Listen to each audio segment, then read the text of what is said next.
launching downfield, underthrown and intercepted. Keely Ringo has an escort down the sidelines. Heartbreak, longing, despair, letdown, choke. These are words Atlanta sports fans are all too used to hearing. Until now. No more negative expectations. No more playing the victim. No more fair weather freeloaders. No more. 38-yard field goal by Morton Anderson. The hold, the kick, it's on the way, it's up and good. The Falcons are going to the Super Bowl. The Falcons are going to the Super Bowl. From the Mesmerized Studio in Woodstock, Georgia, Believe Entertainment proudly presents Believe in Atlanta Sports with your hosts, Robert Taylor and the Commissioner, Mark Rich. Hello, Atlanta sports fans. How the heck are you? This is our 18th episode of Believe in Atlanta Sports. I'm your host, Robert Taylor. Over here in front of me, kind of to my left, not adjacent. Ish. Left-ish. I always get confused about what adjacent is, but who cares? We're not in school because, well, we're about to be out of school. This is the 18th episode. We're graduating high school. You graduate high school when you turn 18. We can be drafted. We can vote now. We are actually rapidly approaching the show total number from the old Believe podcast. I think we had 33 episodes of that one before it fell by the wayside. But, man, we're going to have 133 episodes. We're going to have 1,033 episodes. You're damn right. I could go on all day with that one. Point being is we're here to stay. I keep telling you, you might as well just get on board because, we're going to be like the river over the stone. We're just going to eventually wear you down, grow on you like I said we'd grow on you like a fungus without the itchy red rash, all those things. So you might as well just buckle up, tune in, join the ride. Because we're here to stay. Yep. Unless Jenna and Believe call and just they get tired of our shit. But I don't think they are yet. So, hey, we roll along. And today we're going to dive right into the Dirty Birds. They got off the schneid. They got a win out on the West Coast out there against them Seahawks, the Seabirds of Seattle. The Geno Smith-led Seahawks. Yeah, 27-20, and dude, it's we got to drag that horse out of the barn and beat him some more. I know Peta's probably gonna be all on our junk here pretty soon, but again, the Falcons won a game, and then the Twitter GMs, the managers, the Twitter bluebirds, whatever you want to call them, are saying that Arthur and Terry have to be fired. And it's like, if they lose, they got to be fired. If they win, they got to be fired. And I don't think I was immature. I just said, hey, for all of you out there, and I tweeted this out. You can go find it if you want to read it. It's not that exciting because I'm going to tell you exactly what it said right now anyway. I said, hey, for those of you that are calling for them to be fired, you can just ingest an entire satchel of Richards and if you don't get that, if you're not, don't speak the old English, eat a bag of dicks. You can seriously eat the whole bag. You don't get any sauce, anything to mask the flavor. And I also said you don't know anything about the game of football. You're a terrible fan. And at this point, Paul Simon has a song, 50 Ways to Leave Your Lover. Well, there's 50 ways to leave the Falcons. You can hop on the bus, Gus, get out the back, Jack, drop off the key, Lee. We don't want you. We don't want you here. We don't need you here because it's ridiculous.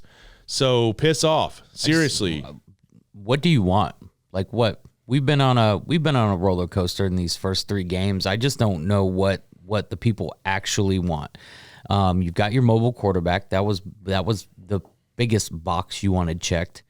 We've got 6 sacks on the season. I'm not saying that we have a pass rush, but that's another box you wanted checked. We handled the Saints for 3 quarters, fell off in the fourth quarter. I can see why that's triggering to you. Then we we come out a little flat, and we get beat down for 3 quarters by the Rams, and then come back in the fourth quarter and almost come back and win that game. And then in this game, we have a late turnover by Mariota, where I was guilty of going, shit, here we go again. I can't wait to see what Twitter's going to say about this. And then we come down and we get the ball back and we end that game with a victory. So, like, what do you want? Like, if you just don't like them, just say you don't like them. That, like, we talked about this, and we're probably going to talk about it all season long, because people won't stop, like, just saying things like they need to be fired.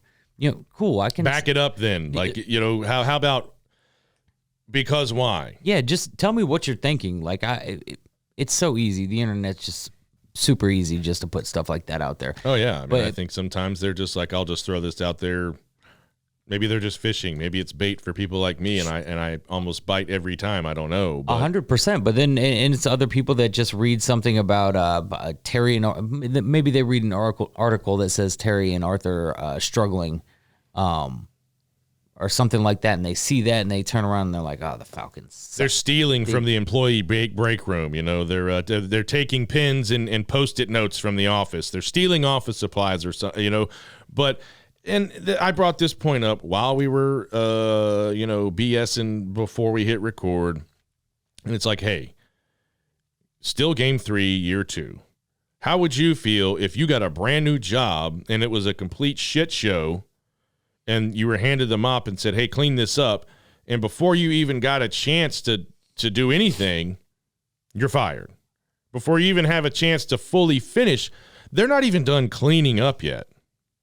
They're still got the brooms and the mops out cleaning up the Dimitrov mess, because what a mess it was. And I've said this on this show before, no trade capital, no money to spend. Well, imagine that same scenario, but you have millions of people that didn't have the qualifications you had to even get that job telling you how bad you are at it. Yeah, and no franchise quarterback yet.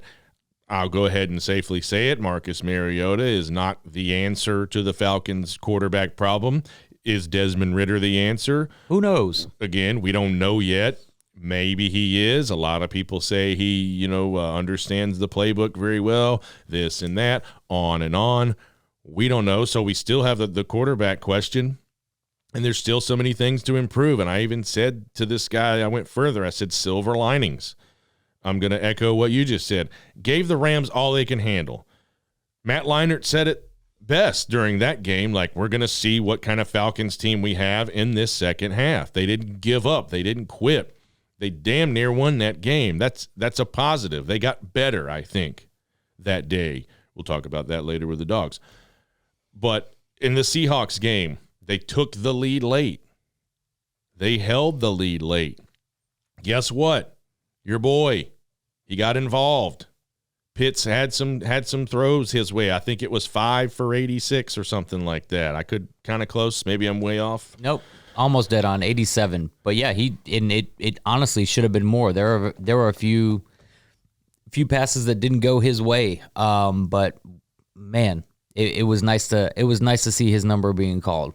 He and Drake London, like, once the machine gets oiled well, they're going to be a problem, because Drake is a for real wide receiver. Kyle Pitts, we know, is an absolute problem and a matchup nightmare. When we get more weapons out there, like, that's going to be the norm. I mean, we were talking about this before earlier too. We only threw the ball 20 times in this game, so, like, there's not a lot of balls to spread around. Speaking of weapons, we had a lethal weapon yesterday in Cordero Patterson. Man, guy racked up some yards.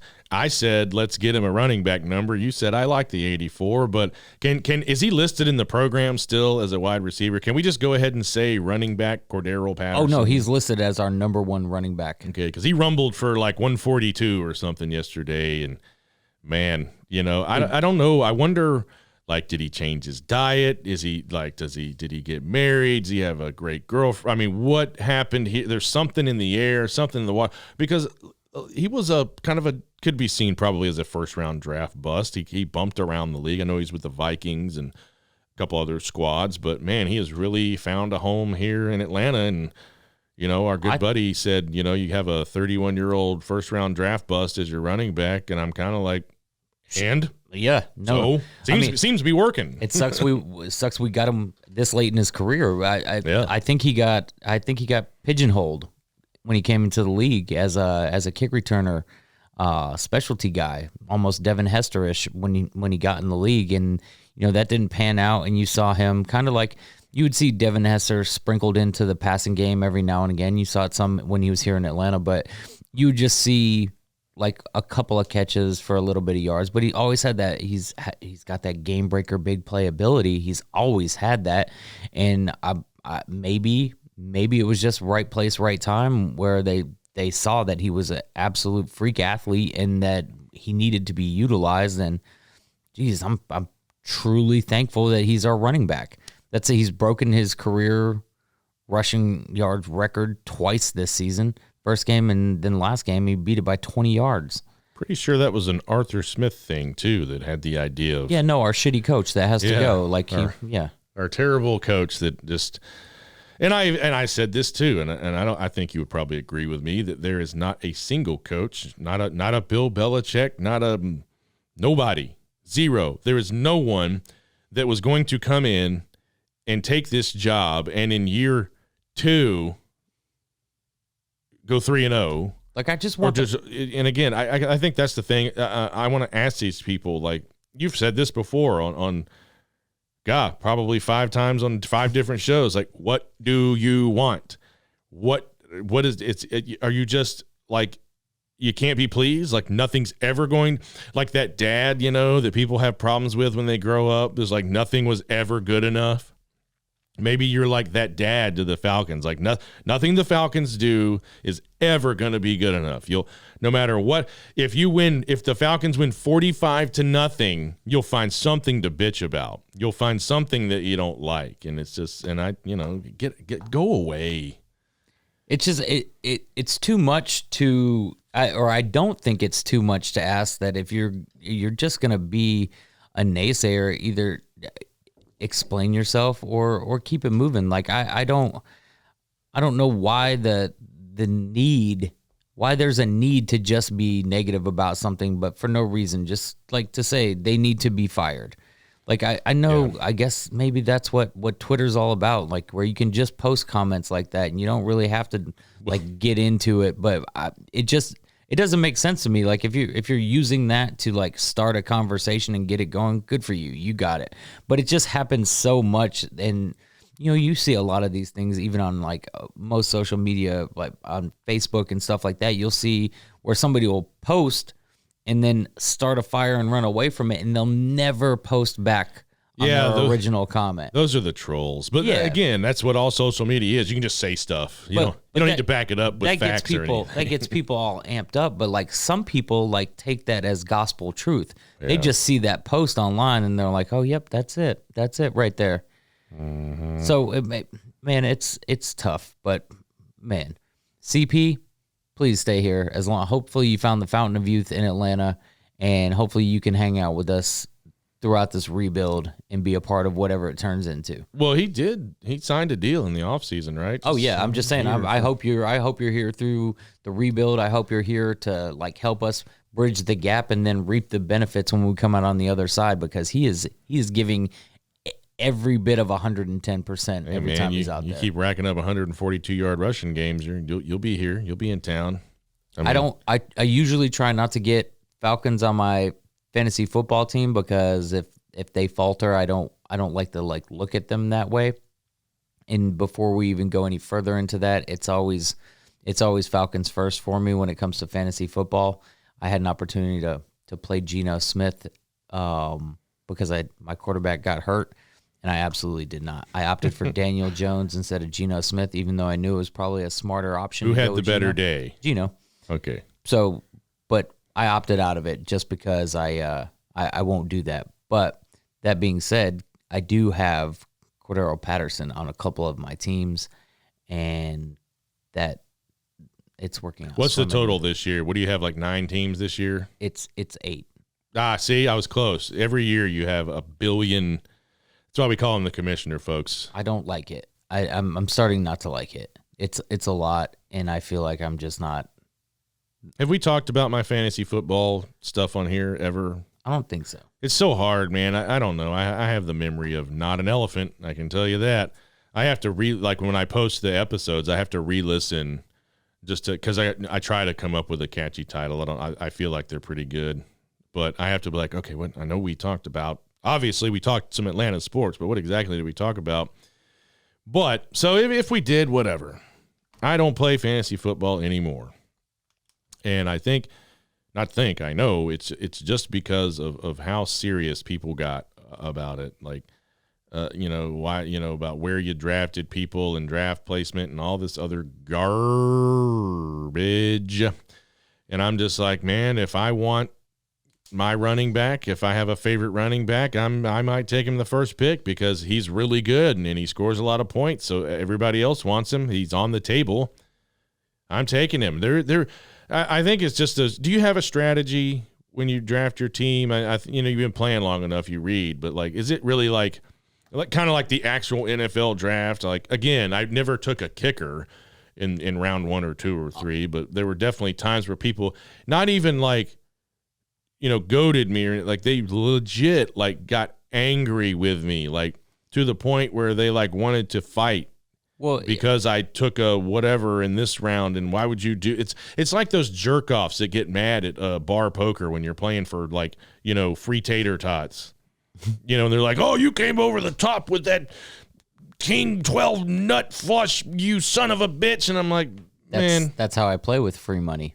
Man, we are at Mazzy's in Marietta, bro. This is not the final table in Reno or Las Vegas, brother. Like, you need to chill out. Just tater tot money here, know? That's a beautiful comparison because it's exactly the same thing. But some people, and for me, you have to look at it like some people don't have a lot going on. And fantasy football is a big deal for them. And that's all you got. Some people take it very, very seriously. And I love it. I am in 8 leagues, but I also had to reel myself in a little bit because that's a lot. And that if you really are trying in 8 leagues, essentially you're playing against yourself in multiple leagues because that's just how the odds work there. Like I've got guys on my team over here that I'm playing against on a team over here. You just watch and you hope for the best. You asked about strategy. I do generally have a strategy, but it changes from year to year. It changes depending on the league. I'm in dynasty leagues where you only draft rookies and you have to fill your lineup that way. You keep the same players every year. I'm in keeper leagues where you can keep, 1 or 2 players or 3 players. And depending on which league it's in, sometimes you lose the draft pick where you drafted them. Sometimes you lose either your first, second, or third round based on how many you're trying to keep. Like there's so many different varieties of fantasy football. But I think this year, like my only real strategy was that there's like 4 top flight wide receivers that you really want, like 4 total in the NFL that are like, they're going to go with like, Stephon Diggs, Cooper Kupp, Justin Jefferson, and Jamar Chase are like the 4 guys you just knew. So normally running backs are the premium. You want to stockpile running backs because if one goes down, it's really hard to get another one off the scrap heap. So this year was the first year where if one of those guys was available, one of those wide receivers, I really would think about getting it because for whatever reason, it seemed like there were more running backs available this year, more quality running backs available this year. But I mean, every year I go in with a strategy. I'm literally in all of these leagues because I love to draft. I'm willing to spend the money on whatever leagues that I'm in just for the draft. If my season goes to shit after that, then oh well, but like that draft is worth it to me. Like I enjoy it so much I can't even explain why. It's just putting that together. It's like if you ever played Madden and you do a Madden franchise and you draft your own team. Shit, I could do that all day long. I absolutely love that, putting stuff together like that. But I'm a puzzle guy, so like that all tracks. I would just build all my own players and max them out to 99. But when it comes to fantasy football, I'm Phil Collins. I don't care anymore. I just it's not fun for me. It's not exciting. And I guess it's kind of one of those things where I allowed the turds to chase me off, but like Sure. whatever, man. All these leagues, I was just like, I don't care. My cousin actually told me, he's like, I finally put down fantasy football. And he's like, you want to know something? I really enjoyed football this year. And I was like, shit. Like, as soon as he said it, like, I was like, man, like, am I doing that to myself? Am I costing myself like the enjoyment factor of football for what it is? Maybe take next season off. Man, Maybe take a season off. You know, who knows? Some of those coaches, they go to the SEC network or ESPN. They do a little broadcasting. They jump back in the game.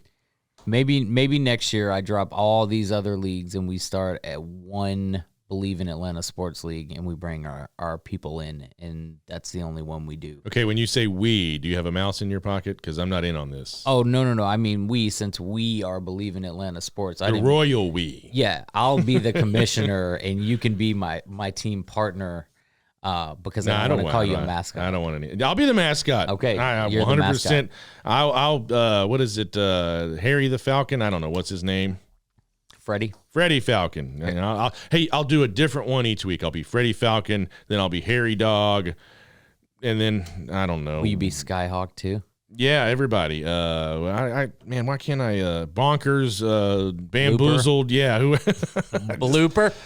Yeah, I don't keep up with the mascot names like I used to. Bonkers and Bamboozle. Yeah, Hoodwinked. Yeah.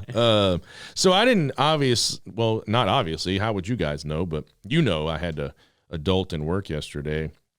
So I didn't get to watch the Falcons game. I know you're still normally off on Sundays. Yeah. Yesterday was my brother's birthday. Big shout out, Michael McGuire. Love you, buddy. So What is this? 40, 39, 37? 33. Oh, wow. Okay. Well, we're way off. Yeah. Yeah. Still a young buck. 9 years apart. Still a young buck. So I got to, luckily enough, go out to eat with my mom, my son, my brother, his wife, and my new nephew. So my nephew Tommy and I got to watch our first Falcons game together. Harrison and I got there first, so we picked the seats directly in front of the TV, of course. There were only a couple of TVs, but the table they had us at was like right under the Falcons game. So sat there and watched almost the entire Falcons game. Obviously, I'm talking to my family in the middle of the game, but I had one eye on the TV most of the time. It was kind of I'm watching these games differently this year because I've accepted the rebuild and because I've accepted what we're doing. So like you see things that you overlook a few things if you're me. I see things that can be improved upon, and I know that's coming. I also see like people like Caleb McGarry, who I think is playing to earn another contract because he's doing much better than the guy that they declined the 5th-year option on. Maybe that lit a fire under him. I'm seeing all this stuff. I told you we threw the ball 20 times. Mariota was 13 of 20 in the game. I think Arthur Smith, you can see his game plan has been different each week based on the team that we're playing, and like that's amazing because he knows what we have, whether it's a lot or a little right now. He knows what we have, and he is making sure that Cordero Patterson can get off in the game. Like he's doing what he can to open things up for his players. Now, I was like, hey, I really wish we could get Kyle Pitts more involved. Again, I don't necessarily think Arthur Smith is like, man, I just really think that guy is just really valuable as a decoy. I know he's not on the sideline doing that. But I also can see based on his game planning that he's really trying to like give us the best chance against who we're playing. So the game was actually kind of fun to watch. Early on, you saw a lot of rushing. They were gashing us in the running game, and that hadn't been a thing coming up to this game. But ultimately, the Seahawks wound up with 420 total yards of offense, 112 on the ground. 308 in the air, which is 308 in the air wasn't great. It at times it looked like Geno Smith was able to pick us off or pick us apart. The 112 rushing doesn't really bother me. I feel like it was early in the game where they were trying to figure out. And I get this a lot from watching Georgia too. You come out, you see what they're going to give you, then you adapt and conquer. But so the 112 rushing yards in the game doesn't really bug me overall. On our side, I think they averaged 6.1 yards a play, which is not great. The Falcons, however, averaged 7.1 yards a play. So we're absolutely moving the ball. We said earlier, Patterson, 17 carries, 141 yards, 1 touchdown, and 1 reception for 12 yards. Algier still getting his hands on the ball, 6 carries, 25 yards. Nothing great, but he's dipping his toes into the water, and I still have high hopes for him. Pitts caught the ball 5 times for 87 yards. London, 3 receptions, 54 yards, and a touchdown. That guy, I'll say it again, I enjoy watching him play football. I wanted defense in the first round. They drafted Drake London. Drake is my guy. I guess I was not confused by the pick, more concerned that I didn't know anything about him because I didn't follow him in college. I didn't, when his name started getting dropped, I started like watching highlights and like, okay, this is great, but he's playing at USC. So I don't really know what that means. And now I see him in the NFL, and I know that he's top flight. So I'm very, very, very excited for him in the future. Both of them together is a problem. A couple more sacks. Grady gets another sack. Lorenzo Carter gets another sack. My dude Richie Grant gets an interception. Again, it's a silver linings thing for me. I don't know how people are watching these games. I don't know where your Falcons fandom has you right now. I don't know what your heart and your brain are telling each other when you're watching these football games, but this is yet another game with another wrinkle where I think we won. So if you can't take anything else away from it, we got the W. So like, be happy with that. There are plenty of normal, rational Falcons fans with a few points of football acumen that clearly see what's going on. They clearly know what's going on. And then there's the gimps. Yeah. Well, that's pretty much what it is. The algorithm on social media sends me them, and not the rationals. Like we said a couple episodes ago, and I talked about this morning, I want to have a shirt made that says, "Get out of your feelings." Because Falcons players, staff, they're not in their feelings. They look at things that they can clean up, but they look for the silver linings and they look for things that they improve on. And, like I said, that Rams game, they got better. That was actually a good game for them to hang in there with the Super Bowl champs, by the way, like that. A lot of people were saying the Rams, because they were coming off that loss, were just going to crush us, and for a little while they did, but they fought back, and a win is a win. I mean, Georgia got a win on Saturday. Wasn't all that pretty, but it was a win. That was Bubba Sparks ugly. And Kirby said, hey, they got better. This was a game where we grew, where we matured, and so other than that, and I'll ask this question. I've had it after watching Mariota play against Seattle. Ritter stays in the barn a little longer. He gets the start versus the Browns. Browns are favored, by the way. Well, so at home, aren't we? Aren't the Browns coming to town? Yeah. Man, I don't know. I honestly don't care. If you wanna make them the favorite in our house, like, do it. Like, I don't think this team needs any bulletin board material. I think they're going to play as hard as they absolutely can every week. They haven't shown me anything different. And these 3 games are like 3 very different, like rival Super Bowl champ, and then team we're supposed to beat. Fellow aviary species. Yeah, but team that we were, one of the teams suggested that we would be able to beat. So the heart hasn't wavered in any of these games. The approach to the game hasn't changed for any of these teams. So if you want to favor Cleveland because of who Cleveland is and Nick Chubb and what they have going on and their defense, then like that's fine. Like Vegas is not stupid. The odds on games are generally for a reason. I think it's -3. It's not big. Sure. But either way, like whatever it is, like I'm not even worried about that. Like that's not what I'm looking for. I actually prefer to be the underdog at home.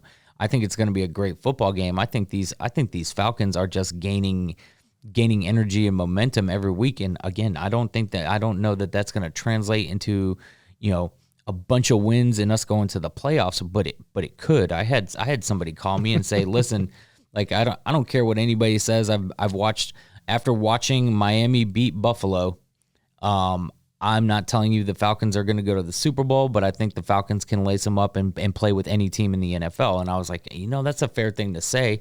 I'm not going to wager all my savings on the Falcons in some of these matchups, but that's people. Logical football fans are looking at it like you have things.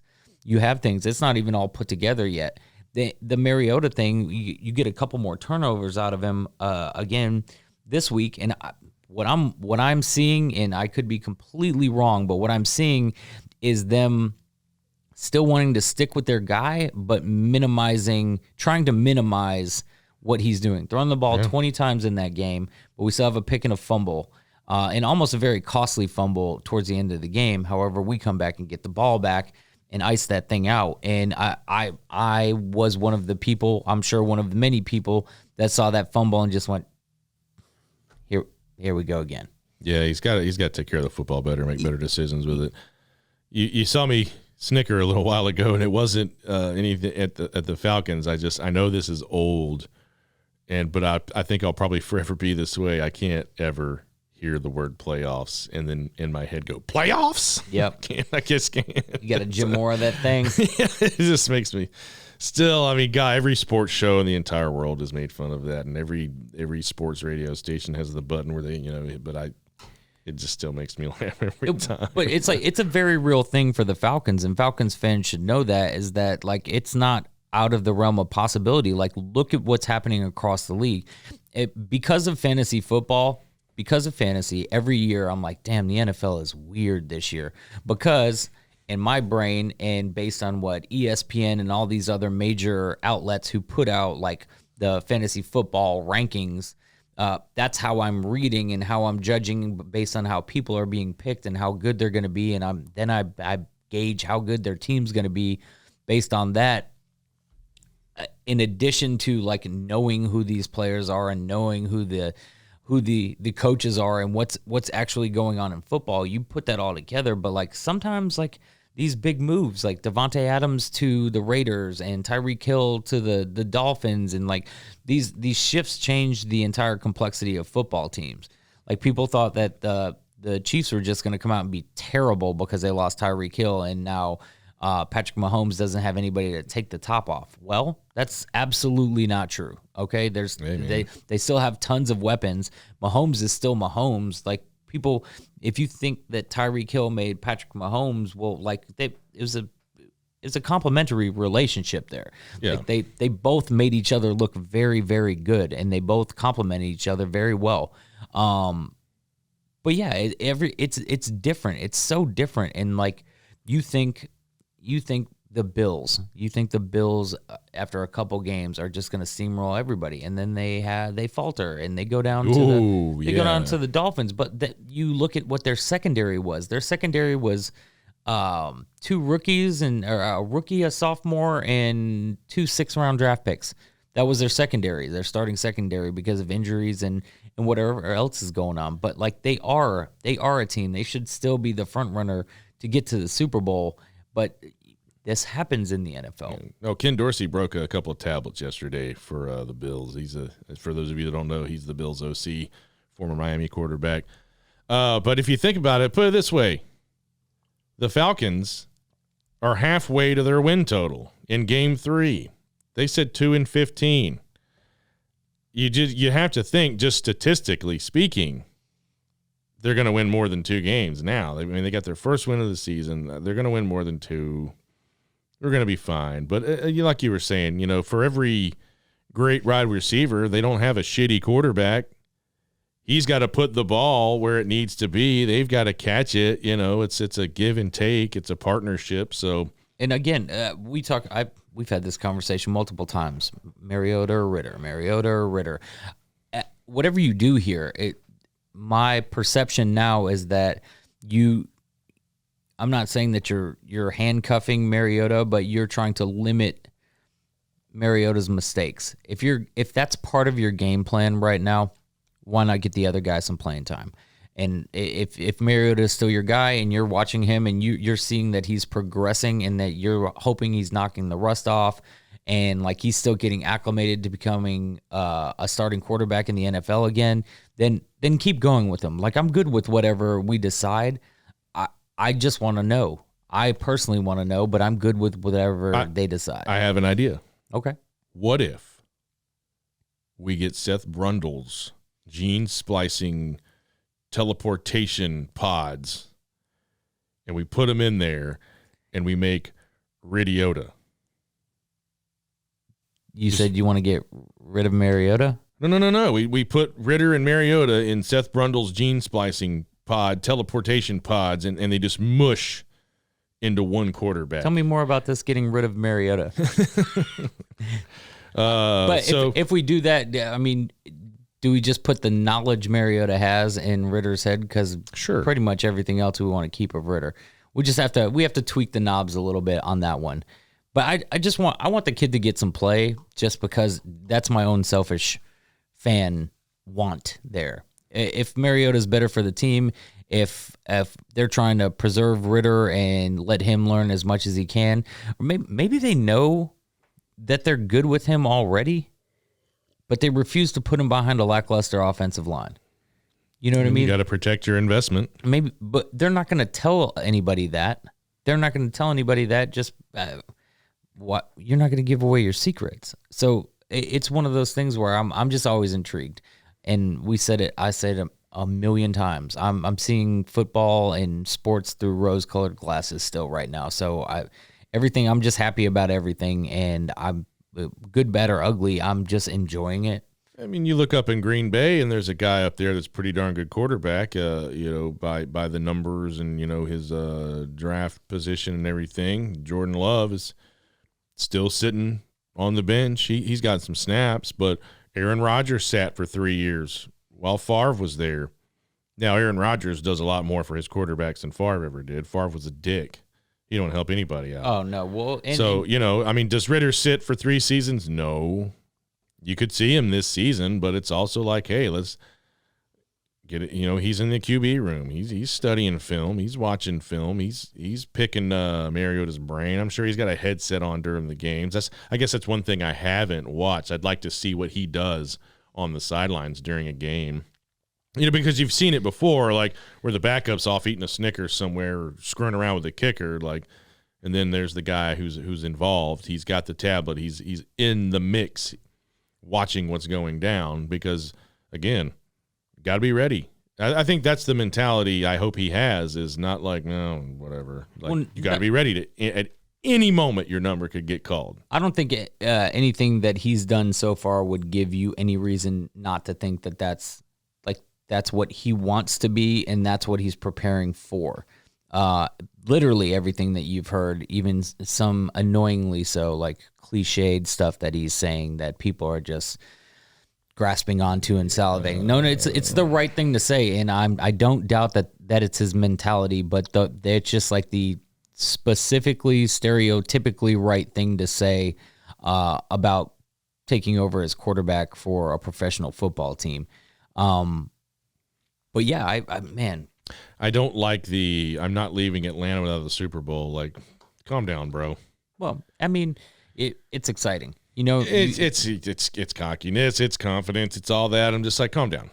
Okay, just watch what you say. But here, what's going to happen? Because Atlanta fans keep receipts.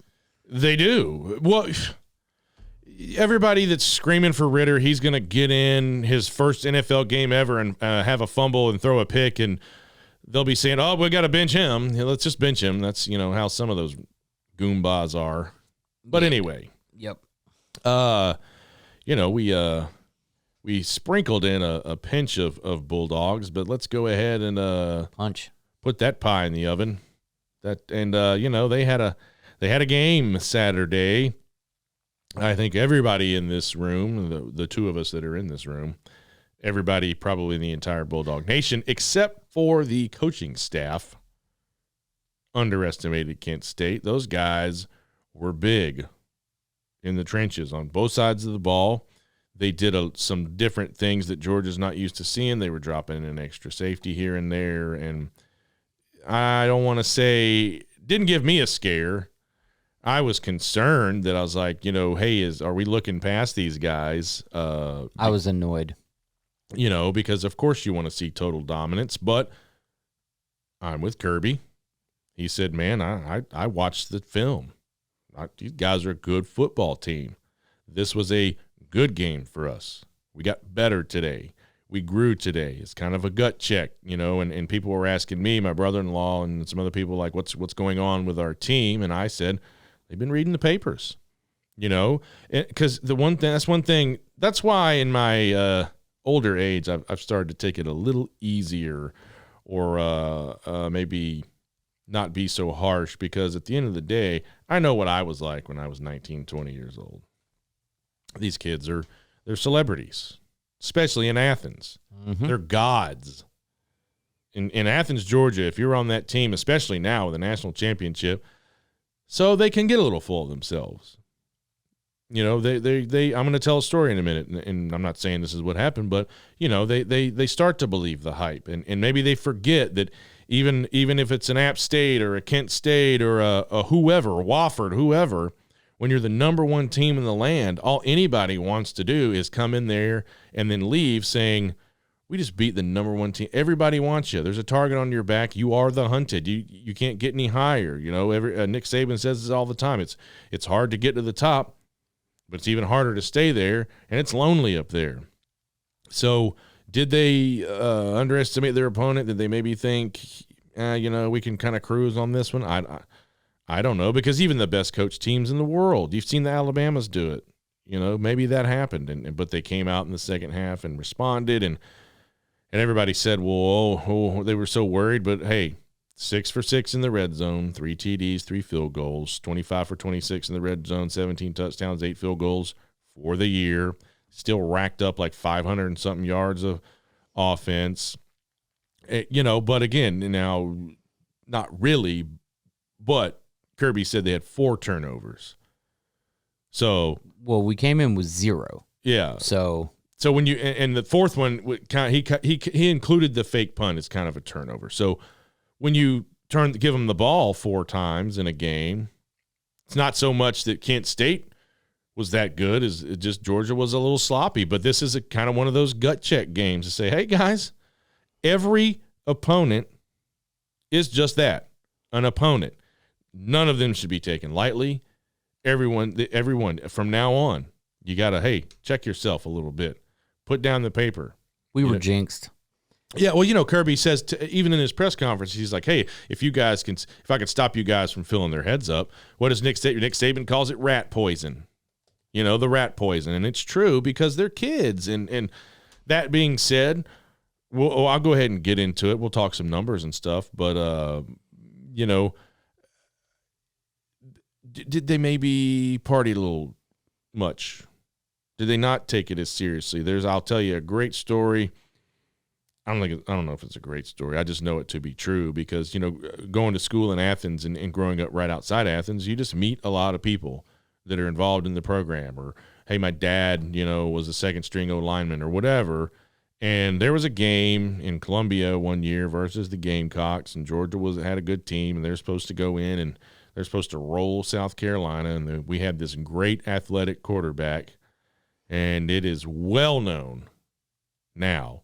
It is well known, well documented, well talked about that he was out raving it up, partying, didn't get in till like 5 or 6 a.m., rolled in and threw 5 interceptions, and we got beat by South Carolina. So you told me that story later on, but I was at that game. I was actually a last-minute addition, early morning phone call. Hey, so-and-so can't go to the game. I got an extra ticket. Do you want to ride? Absolutely, I'd love to go.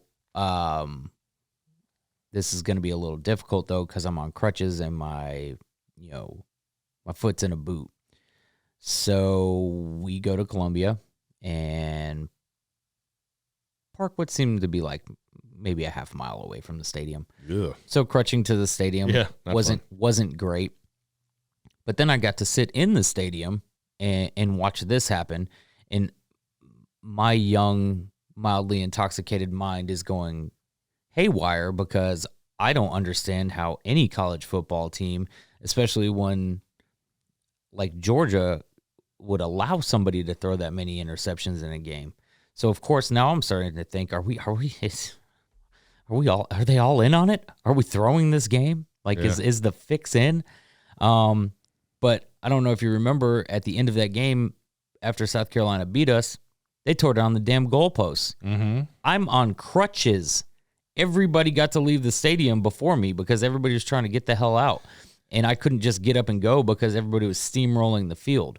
Yeah. So then luckily when we finally got out, I got to slide over walking down on the way to our car so they can carry the goalpost past us. Mm-hmm. It was awful. It was one of the worst Georgia football experiences, but also honestly, if it wasn't for that type of game right there, I probably wouldn't be a Falcons fan. I'd probably still be a Cowboys fan because that particular quarterback ended up getting drafted by the Cowboys, and that was the day I called my uncle and told him that I could no longer be a Cowboys fan because I couldn't root for that guy one more second. Well, I can't lie. I got on the Cowboys bandwagon for a little while back in the 90s. Well, I grew up a Cowboys fan, and that's what it was, but that was because of other people, and I enjoyed being a Cowboys fan, but when I was able to make my own decisions and started liking things, and I'm entrenched in Georgia, and join the flock. Yeah, but I've been here ever since, so that's a long time ago. I kind of feel sorry for the Missouri Tigers. Oh yeah, because I think that was a great game leading into another road game in the SEC. A night game too. Yeah, they're going to be all soused up out there, and man, I'm going back in on the buttermilk brined chicken wings for that games. Oh man, I can't. I can't. I'll be able to watch the game, but I can't go all in on the wings because I'll be at a hotel in downtown Atlanta for our cancer benefit over the weekend. We're walking 30 miles. You guys have heard us talk about it. So no wings, but wait, you'll be there this Saturday? Yeah, Wednesday, and we'll talk about it some more, but Wednesday is our fundraiser at Gus and Zackworth. Then we check into the hotel Thursday, and then we have some festivities and things on Friday. Then Saturday's the big 20-mile walk. Sunday's the 10-mile walk, and then we come home. So you'll be there Sunday morning? Yep, I will. I will be there Sunday morning. Well, actually, by the time when you guys are setting up the Bird Gang, we may walk near you. I don't know the path of the walk, but while you guys are setting up, we'll be getting ready. I think we start walking at like 6:30 or 7. Do you remember the walk going anywhere near the Tabernacle? Because this is good information that I need to know about getting out there. I don't think we went near Lucky Street last year because we're over on Peachtree at that Marriott. Okay. Marriott Marquis. So I don't think we go near. I'm almost certain we don't go near there. But there will be thousands upon thousands of walkers down there. And I think last year you were down there. It was a home game, and I texted you, and I was like, hey, if we come near there, we'll or be looking out for pokes in pink. Well, I mean, there's multiple walks that happen down there. I just don't remember which ones go by there. But there's been a few times where the streets are closed, and we have to figure out how to get there. And I mean, if it's a weird situation, we'll go drop the truck off the night before and figure it out because might not be a bad idea, but I don't know the path, but I'm almost certain we don't go near Lucky Street. But yeah, and again, it was a great. I mean, I think a lot of people still have the PTSD of, oh crap. I'll tell you this, a Mark Richt team might have lost that game. God. A Mark Richt coach Georgia team may have lost that game, but Georgia still wins big. Yeah. They won by 17 points. Again, they 3 legitimate turnovers and the fake punt, which Kirby calls a turnover. They didn't tackle well either. No, that was one thing he said at halftime. He's like, we got to tackle better. He's like, but we didn't punt the ball the whole game. We hadn't punted. So you look at it and you see that, number one, Georgia should not struggle with Kent State. That's what most people are going to see. And the growth and the learning and the gut check and everything, like after the game's over, it's a struggle to watch during the game. I was annoyed. I'm like, we should not be doing this. We should not be showing the world that we underestimate anybody. You know what I'm saying? And maybe that's not the case. Maybe they did varsity blues it and Ladd McConkey was playing his best Charlie Tweeter. We don't know what happened. We know what happened with Ladd because Kirby said in the press conference he's got a foot injury, and instead of getting like 50, 60 reps in practice, he got like 15 to 20. So, sure. And I use him because he's the most tweeter-like wide receiver that we have, and that was the best comparison. But yeah, he does have a little bit of an injury, but like those are mental mistakes. So like the punt that was tough. He even mentioned it being something that you need to be more focused and control.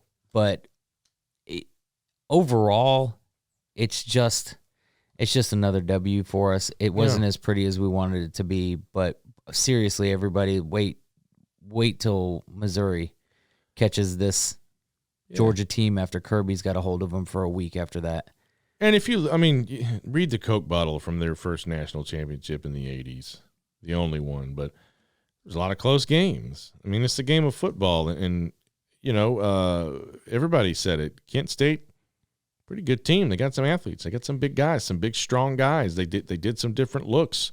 So I'm not worried, and I wasn't worried the whole game. I got some texts, and I said, we're going to be fine. I even said, well, Tennessee's going to beat us. Well, I'm not worried because, hey, put it this way, as good as everybody said Georgia was or is, Kirby said they got better. That's scary.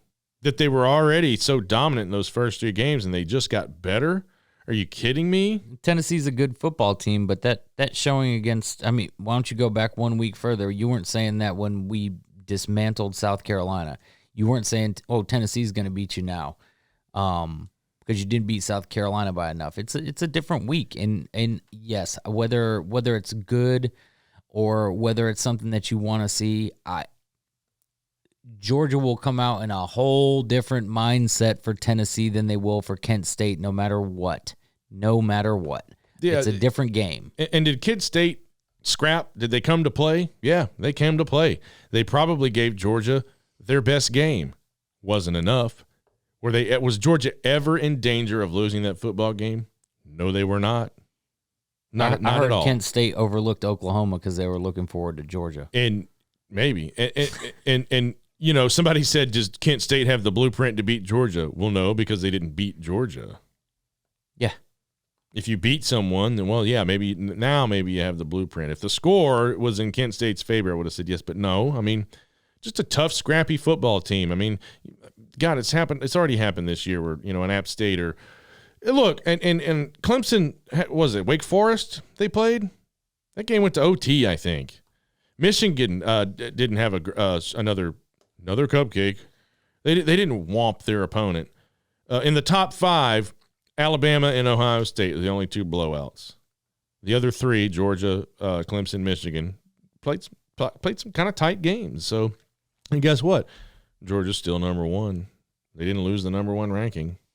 Tennessee's up to like 7 or 8, but even at 4-0, I'm still not. I watched the second half. I had to catch up on school and stuff, but I'm not convinced. If that was Tennessee's best game, and I don't know because I haven't seen the other 3, and I don't think they played any strong opponents, but if that was Tennessee's best game, I ain't worried. Well, Hooker's a really good quarterback. He is. and their offense is good. Their head coach is, yes. He's a Heisman winner, isn't he? Didn't Heupel win the Heisman out there in Oklahoma? I don't remember. Maybe, yeah. I have sure. to go back and look at that. But either way, like that's what they're gonna do. They're gonna continue to do that. That's gonna be Tennessee's MO while he's the head coach, and that's what teams are gonna. Are they better? Yes. Tennessee is a better football team this year than they were last year. But it was a thrill, man. That was Florida did one of the greatest onside kicks. I mean, that he skipped that thing like a stone. He reached up and grabbed it, and I was like, Florida might win this game. So and Florida, Richardson doesn't get to run as much because there's nobody behind him. And even Napier said that. He's like, I think it probably has to do with our QB situation. So Florida's, true potential probably isn't really unleashed, but they're not great. And they almost took one away from the Vols. I know the Vols hadn't beat them in a while. It was a big day for them. It was like, that's 2 out of the last 18. Yeah, something crazy like that. Yeah. So, but good for them. It's a confidence builder, but I'm not. Could they? Yeah, of course they could. Of course they could. But do I think they will? No. You got to come to Sanford. It's already a hostile environment, and if that was really one of their strongest outings against Florida, I'm not worried. Could it be a close game? Will it be like the 48-7, whipping we gave the Gamecocks? Maybe not. But how many times in the Kirby Smart era have we kind of thought like, ooh, we thought the Arkansas game was going to be pretty tight last year. Kick their ass. So you don't really know week in, week out. Well, I don't think we did. I think the world decided that Arkansas was awesome and they were going to give Georgia everything. I thought it was going to be tough just because, Pittman's there. And I thought it was going to be a good game. I went to the game, and God bless, I am so glad I did. That was fantastic. So, even if it's a close game, it's a good game. But if you kick the crap out of them, it's even better game. You go in there expecting a tight game and expecting a whole lot of excitement, and you get your excitement from a blowout. That's because Georgia's still got a few before they play Tennessee. So, and that's what the thing is. Every championship team, any football team, like you get better as the season progresses. So who knows where Georgia's going to be by the time they get to that Tennessee game. And you look at Alabama. Look at when they take the L from Texas A&M, and that football team played much better football, pushing up to the end of the season, and ultimately they punched us in the mouth in the SEC championship game. But that was our come to Jesus moment. Mm-hmm. I don't know that this is the same impact of getting beat by Alabama in the SEC championship, but it is a gut check early on in the season. We didn't get one of those last year. We didn't get one at all throughout this. I mean, the initial gut check was, I guess, Clemson, but that's the game one, and you come out of that and you just steamroll.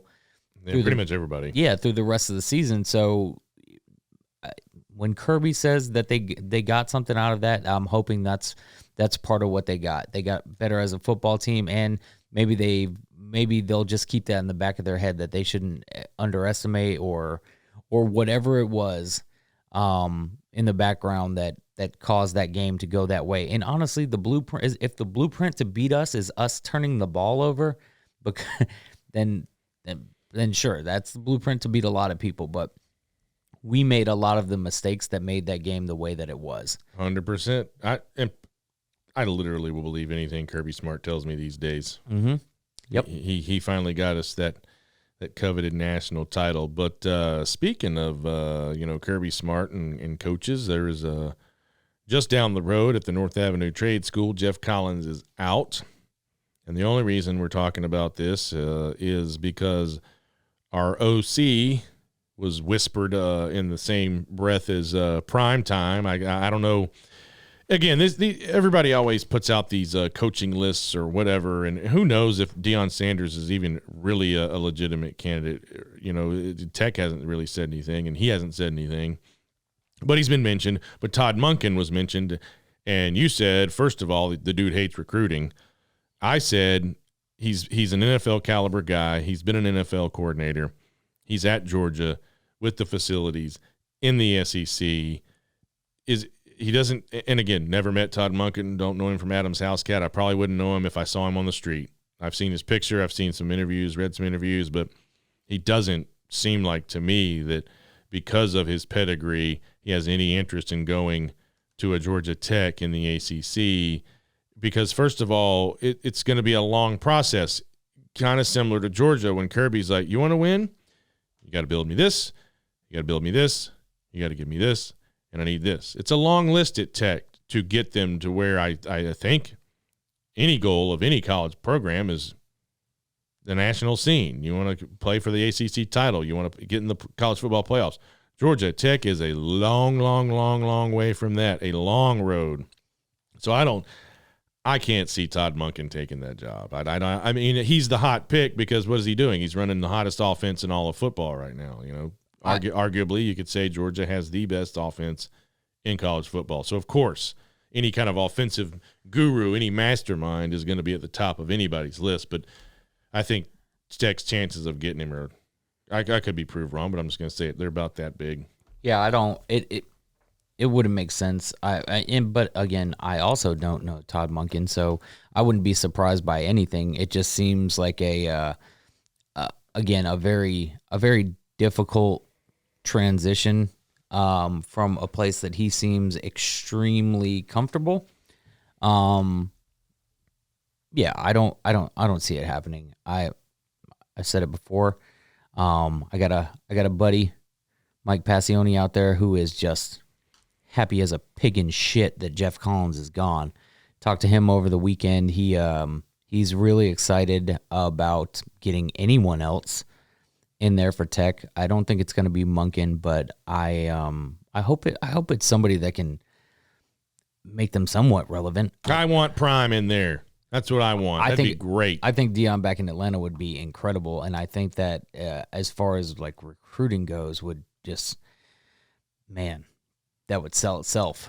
You know where I'm going to call it? I won't call it. I'll just put it out there. A place where I could see Todd Monken going if Georgia should happen to repeat. That means he'll have been the architect or one of the architects of Georgia getting back on top, back-to-back national champions. Everybody's whispered that Harsin could be on his way out. I could see him taking the job at Auburn if it came available.